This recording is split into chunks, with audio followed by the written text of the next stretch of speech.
여러분, 안녕하십니까? 네, 반갑습니다. 네, 오늘은 우리 지구 멸망의 모습을 좀 준비를 했습니다. 성경은 매우 분명하게 지구의 최후의 모습을 보여주고 있습니다. 신구약 성경 전체에서 지구의 최후의 모습을 볼 수 있지만 가장 정확하게 나타난 부분은 마지막 책인 요한계시록입니다. 아주 자세하게 구체적으로 이 세상이 어떻게 그 끝이 오게 되는가, 이 세상의 역사가 어떻게 그 종말을 고하고 하나님의 새로운 역사가 시작되는가에 대해서 아주 분명하게 보여주고 있습니다. 지금 우리가 살고 있는 세상은 그 끝을 향하여 지금 빠른 속도로 나가고 있습니다. 그러한 징조들이 또 이 도처에 이렇게 나와 있습니다. 오늘 그 내용들을 함께 살펴보도록 하겠습니다. 이 내용이 너무나 방대하기 때문에 다 살펴볼 수 없고 그 중에 아주 단편적인 것 일부분만 지구 종말에 대한 내용들을 오늘 보도록 그렇게 하겠습니다. 요한계시록 16장 1절에 보면 이런 말씀이 나옵니다. 또 내가 들으니 성전에서 큰 음성이 나서 일곱 천사에게 말하되 너희는 가서 하나님의 진노의 일곱 대접을 땅에 쏟으라 하더라. 하나님의 성전, 즉 하나님이 계신 곳이죠. 그래서 하나님께서 일곱 천사들에게 명령을 내리십니다. 이제 너희는 가서 땅에 가서 일곱 그 재앙을 쏟으라는 것입니다. 이건 천사들이 직접 와서 이렇게 쏟는 것이 아닙니다. 이것은 하나의 상징인 것입니다. 아주 일목요연하게 이 지구의 마지막 장면을 보여주기 위해서 하나님께서 이렇게 상징을 사용하고 계십니다. 그래서 일곱 대접을 쏟는 것은 이것은 사실상 순전히 인간의 행동에 의해서 인간의 역사에 의해서 지구 종말이 이르러 옵니다. 그러나 하나님께서는 이 모든 역사를 주관하시고 이 지구 역사의 끝을 가져오고 새로운 이 우주, 새로운 이 지구를 창조하기 위해서 지구의 종말을 주관하신다는 것을 알 수 있습니다. 그래서 하나님께서 일곱 천사에게 가서 일곱 대접을 땅에 쏟으라고 하더라. 하도 요한이 계시 가운데 보니까 그와 같은 장면이 보였습니다. 자, 그 대접을 보겠습니다. 자, 첫째가 가서 그 대접을 땅에 쏟음에 악하고 독한 헌대가 그 짐승의 표를 받은 사람들과 그 우상에게 경배하는 자들에게 나더라. 여기서 우상에게 경배한다고 하는 것은 타락한 기독교를 가리킵니다. 우상은 기독교와는 정반대되는 종교지만 만약에 기독교라 할지라도 잘못 믿으면 그것은 우상 종교가 되는 것입니다. 하나님을 믿는 사람들이 하나님의 정신을 갖지 못할 때에 그들은 우상 종교에 빠지게 됩니다. 그래서 이 우상에게 경배하는 사람들, 짐승의 표를 받은 사람들, 인간이 만든 인간 권위, 하나님의 율법 안식일 대신에 인간이 만든 계명인 일요일을 거룩히 지키라고 하는 것이 짐승의 표입니다. 마지막 때 기독교는 이처럼 철저하게 배도하게 되고 그에 따라서 이제 이 세상에 재앙이 내리게 되겠습니다. 자, 첫째가 그 대접을 땅에다 쏟습니다. 땅에다 쏟는다고 하는 것은 이제 땅이 죽어간다는 것을 의미하고 땅이 죽어가기 때문에 모든 생명체들이 이제 위기에 직면하게 됩니다. 자, 두 번째 재앙은 이제 바다가 이제 오염되는 거죠. 둘째가 그 대접을 바다에 쏟음에 바다가 죽은 자의 피같이 되니 바다 가운데 모든 생물이 죽더라. 바다가 이제 오염되고 바다에 있는 생명체들이 이제 죽어가는 현상입니다. 지금 이 세상에서 일어나고 있는 오염, 여러 가지 화학 물질들, 이러한 것들이 전부 바다로 들어가게 되고 그래서 지금 바다는 끊임없이 죽어가고 있습니다. 어느 시점인가 바다에서는 더 이상 생명체가 살 수 없는 그런 지경에 도달하게 될 것입니다. 두 번째 재앙은 바다가 죽어가는 재앙이 되겠습니다. 세 번째 재앙은 이제는 이 강과 물 근원, 이제 지하수, 땅이 아까 첫 번째가 땅이 죽어갔죠. 이제는 땅 속에 있는 그와 같은 지하 세계, 그 지하 세계가 아주 중요하지요. 그곳에서 이제 물이 만들어지는데 강과 물 근원이 이제 오염되고 그래서 죽어가는 세 번째 재앙입니다. 네 번째 재앙은 아주 현저합니다. 넷째가 그 대접을 해에 쏟음에 해가 권세를 받아 불로 사람들을 태우니 사람들이 크게 태움에 태워진지라. 온난화 현상입니다. 한 4, 50년 전만 해도 이렇게 지구가 뜨거워지리라고는 상상을 못했습니다. 작년 여름, 금년 여름 우리가 겪어봐서 알지만 큰 차이가 납니다. 이제는 보통 지표면이 40도, 45도 이렇게까지 올라가는 데가 아주 이제는 굉장히 많습니다. 그리고 지구가 온도가 올라가기 때문에 바닷물의 흐름이 바꿔지고 북극과 남극의 그 빙하들이 이제 높기 때문에 이것은 대재앙을 예고하고 있습니다. 이게 전부 온난화 현상입니다. 네 번째 재앙은 이 지구가 뜨거워진다고 하는 그와 같은 재앙이 되겠습니다.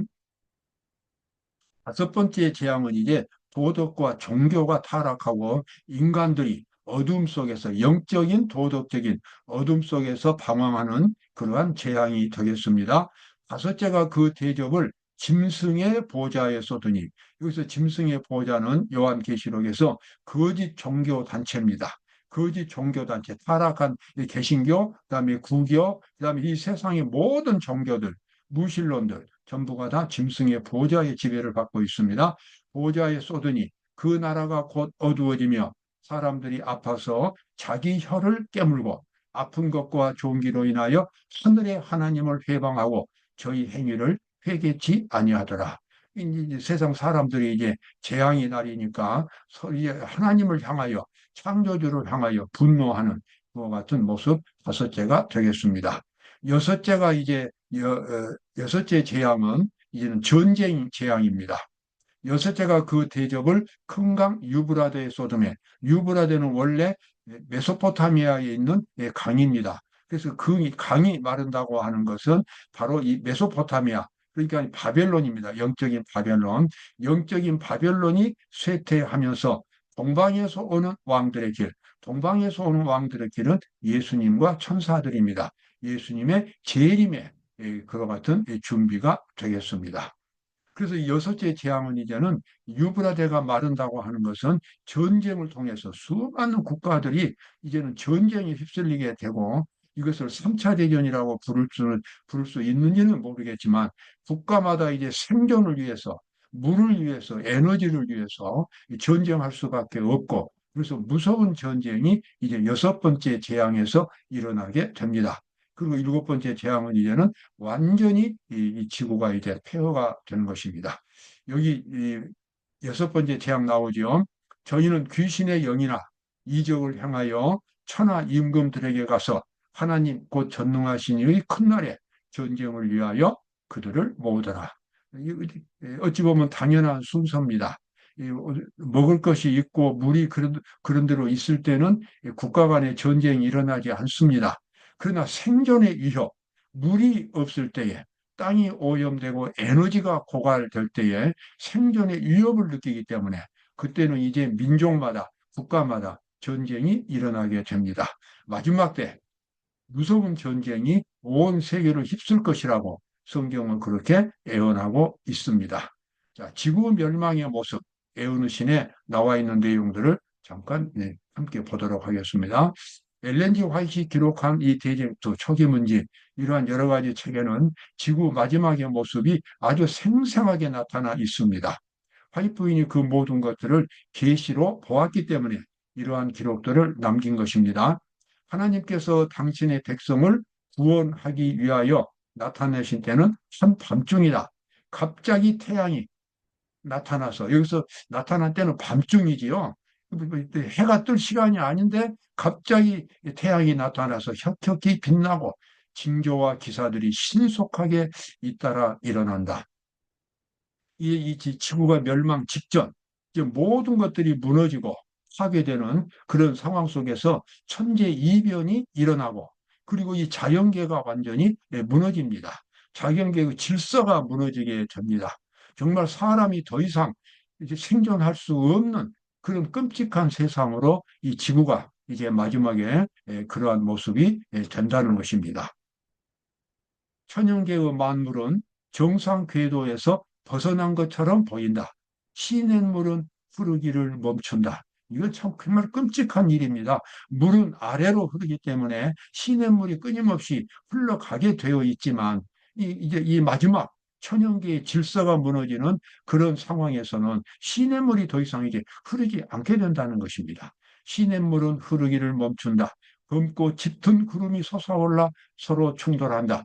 하늘의 험악한 광경 가운데서 형언할 수 없는 영광이 드러난 한 공간이 나타난다. 이상한 징조와 함께 하늘에서 찬란한 빛이 갑자기 등장하고 하나님의 영광이 나타나는 그와 같은 이변들이 이제 속출하게 됩니다. 산들은 마치 바람에 불리는 갈대와 같이 흔들리고 거친 바위들이 사방으로 흩어진다. 큰 폭풍우가 몰려오는 것과 같은 소리가 난다. 바다에서는 사나운 물결이 서로 부딪힌다. 뭐 지진이니 해일이니 쓰나미니 태풍 뭐 온갖 재앙들이 이제 한꺼번에 이 지상에서 발생하게 되겠습니다.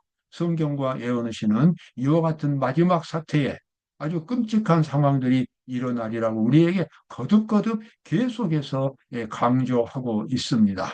여러분, 우리가 지금 이 살고 있는 세상은 그런 곳으로 가기 때문에 어떻게 준비를 해야 하겠습니까? 준비해야 한다고 하는 것입니다. 그러면 준비라는 것은 무엇인가? 이건 아주 절박한 준비입니다. 이것은 어떤 성경의 지식이나 어떤 교리나 그런 문제가 아닙니다.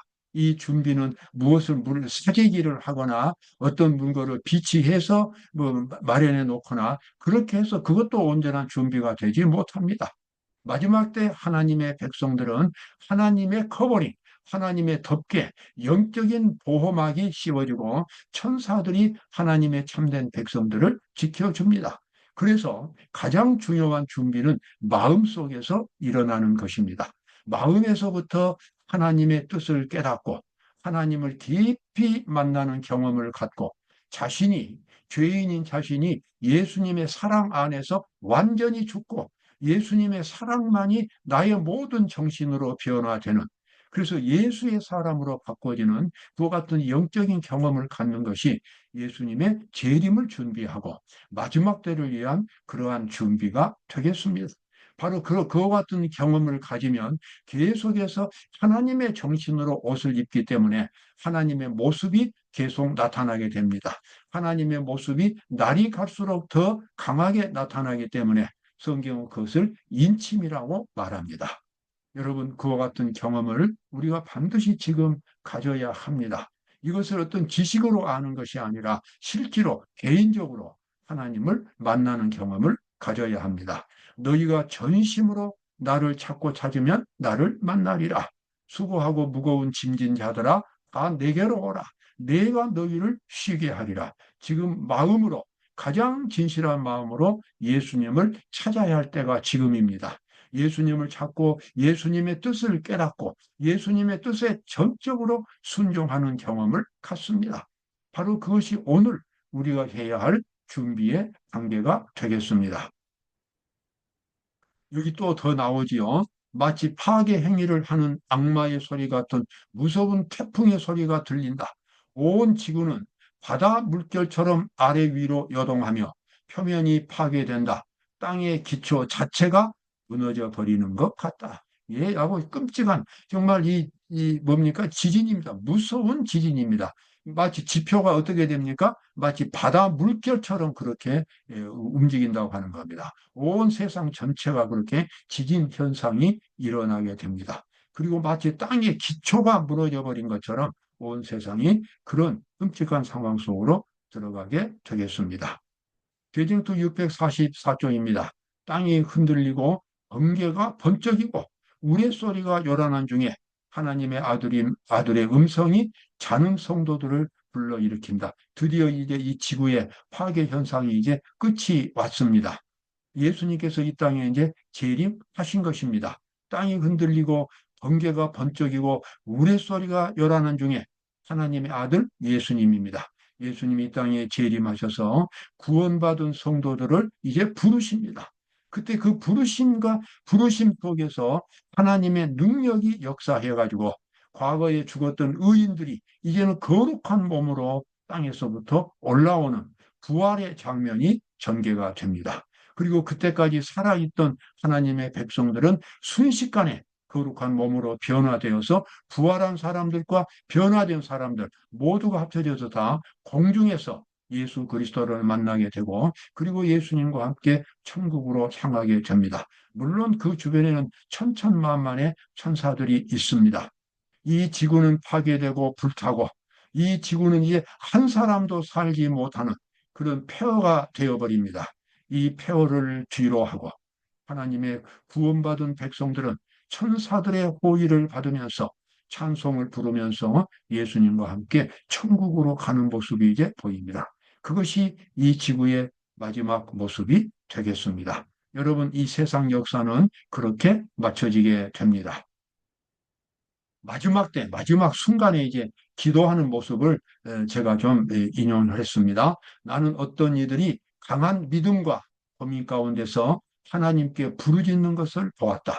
그들의 용모는 청백했고 깊은 근심의 빛이 역력했다. 이제는 이 세상에 끔찍한 재앙이 낮을 때에 아직 예수님은 재림하지 않으셨는데 그러한 끔찍한 이 상황 속에서 구원받은 성도들은 강한 믿음과 고민 가운데서 하나님께 부르짖는 그런 사람들의 모습입니다. 그들의 영모는 청백했고 깊은 근심의 빛이 역력했습니다. 그들은 내적 고민에 시달리고 있었다. 확고하고 진지한 빛이 그들의 얼굴에서 반사되었고 그들의 이마에서는 붉은 땀방울이 떨어졌다. 여러분, 이와 같은 기도를 그때 갑자기 할 수는 없습니다. 지금부터 주님을 만나는 그러한 깊은 기도의 경험을 가져야 합니다. 마음속에서 늘 진실한 마음이 있어야 하고 하나님의 뜻이 있어야 하고 예수님의 정신이 있어야만 합니다. 지금부터 그와 같은 상황으로 기도와 말씀을 통하여 하나님의 뜻을 행하고 실천하는 그런 신앙생활을 살 때에 마지막 때에도 그와 같은 기도로서 세상 종말을 통과하고 예수님의 재림을 맞이할 수 있게 되겠습니다. 하나님의 천사들은 이 고민 가운데 있는 자들을 두르면서 악한 천사들의 치명적인 영향을 물리쳐서 그들을 보호했다. 예, 그때는 이제 이 참혹한 상황 속에서 천사들이 구원받은 하나님의 백성들, 그때까지 아직 이제 죽었던 의인들은 부활하지 않고 아직 살아있는 그 의인들을 천사들이 보호하고 있는 그러한 장면입니다. 이제 마지막입니다. 단련을 받은 신실한 무리는 눈 깜짝할 사이에 호련히 영광에서 영광으로 변화되었다. 그리고 무덤이 열리고 성도들이 일어나 영원히 죽지 않을 몸을 입고 사망과 음부를 이겼다라고 외쳤다. 지금 이 말로만 이렇게 설명하면 별로 그렇게 영광스러운 장면이 보이지 않지만 우리가 그때 그 상황을 본다면 정말 말로 다 표현할 수 없는 장엄한 광경이 펼쳐지게 될 것입니다. 죽었던 의인들이 부활 사방에서 일어나고 그다음에 살아있던 성도들은 하늘의 신령한 몸으로 변화되고 천사들의 나팔 소리가 나고 예수님께서 아버지 하나님과 함께 이 땅에 재림하시고 그 장엄한 그런 분위기 속에서 성도들이 공중으로 올라가서 예수님을 영접하는 그와 같은 장면입니다. 성경은 이러한 것들을 너무도 분명하게 우리에게 보여주고 있습니다. 지금 우리가 예수님을 믿고 구원을 받아야 합니다. 지금 우리가 예수님을 믿고 예수님의 형상으로 우리의 정신이 변화되어야만 하겠습니다. 이런 사람들을 데리러 예수님께서 오시는 것입니다. 오늘도 복된 하루가 되시기